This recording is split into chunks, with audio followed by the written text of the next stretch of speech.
দুপচাচিয়া থেকে মাত্র 10 টাকা গাড়ি ভাড়া দিয়ে আপনারা এখানে চলে আসতে পারবেন। বিকালবেলা মোটামুটি টাইম পাস করার মতো খুব সুন্দর একটা জায়গা। এখানে নদীর পাড়ে বসে টাইম পাস করতে পারবেন বা বিভিন্ন জায়গা আছে ঘোরার মতো। চলুন দেখি। জায়গাটা হচ্ছে কালীবাড়ি মহাশ্মশান দুপচাচিয়া। মোটামুটি এরিয়াটা সুন্দর, এখানে আসলে ভালোই লাগবে, যদিও বা এটা ভিন্ন ধর্মের, কিন্তু তারপরও জায়গাটা সুন্দর। দুপচাচিয়ার মধ্যে সব থেকে বড় শ্মশান এটা। দুপচাচিয়া পুরাতন বাজারের এই দিকে আসে কালীবাড়ি মহাশ্মশান। দুপচাচিয়া সি অফিস থেকে 10 টাকা গাড়ি ভাড়া নেবে। গাড়িওয়ালাকে বললে গেটে নিয়ে এসে নেমে দেবে।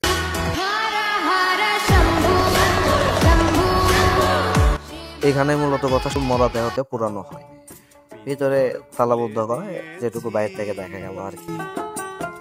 যা কিছু কথা ছিল ভুলে গিয়ে এখানে নতুন মূর্তি বানাচ্ছে, জানি না কি পূজা হবে। এখানে মনে হয় সব রান্না বান্নার কাজ চলে।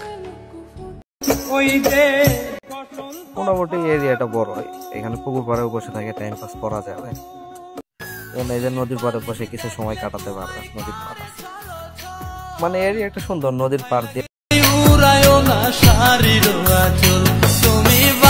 এই যে এখানে মনে করেন ঠাকুর বিসর্জন দেয়, যদি কোনো পাপি আসে সে এখানে নিজের পাপ বিসর্জন দিতে পারবে নদীতে।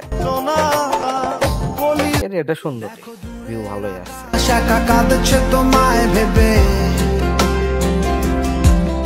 এটা পুকুর পর স্নান করে দিছে, মেবি এখানে পুরোহিত মশাই গোসল টোসল করা হয়তো। আর এটা শেষের এরিয়া।